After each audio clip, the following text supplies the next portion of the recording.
Iqra says, does a wife need her husband's permission every time she steps out of the house? What if the husband is out of town?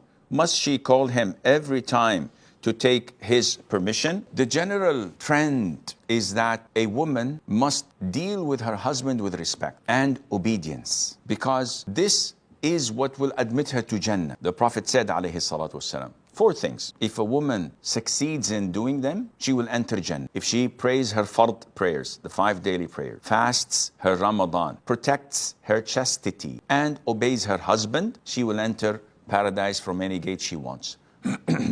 And this by itself is nothing compared to what men have to do in order to qualify to enter Jannah. So we think. But indeed, it's a heavy burden and a great task for women to undertake. And this is their test in this life. In the authentic hadith, in the incident of Ifk, where the hypocrites slandered Mother Aisha. In the long hadith in Bukhari and elsewhere, when she discovered what they were plotting and saying behind her back, she fell sick. But she said, O Prophet of Allah, do you permit me to visit my parents?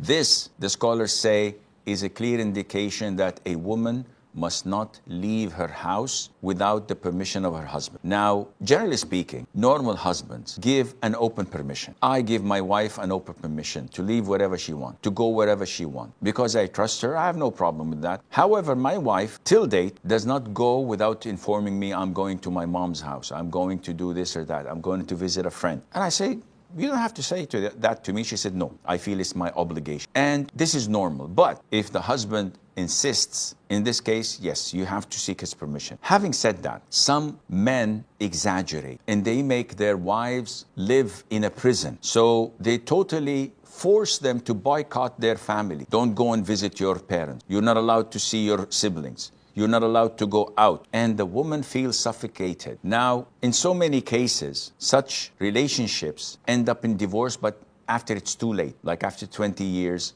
or so. This is due to the woman being too submissive. Yes, you're obliged to obey him, but there is a limit when the man exceeds logic and rationale, and he insists, your gold that your parents gave you, that my family gave you, that your friends gave you, you have to give it to me, I'll keep it with my mom. And she complies. Are you nuts? Why would you give it to him? Oh, he's my husband, Sheikh. So what? He does not have any right over your financial possessions. Say no. Oh, he may threaten me to divorce. The hell with him. Astaghfirullah wa atubu ilayh. So what? It's better to live with dignity and honor and set the record straight with this man instead of him using you as a doormat. Yes, you are obliged to obey him, to honor him, to be dutiful to him, but he's not allowed to transgress. So your financial accounts, I need your ATM, I have to know the password. Show me your mobile, show me your passcode, show me your emails, tell me the passwords. Why? You make him wipe his feet every time he enters the door because you're a doormat, you deserve what you get. Draw the line and tell him, listen, hon, we're a husband and wife. I'm obliged to obey you, but you're obliged to respect me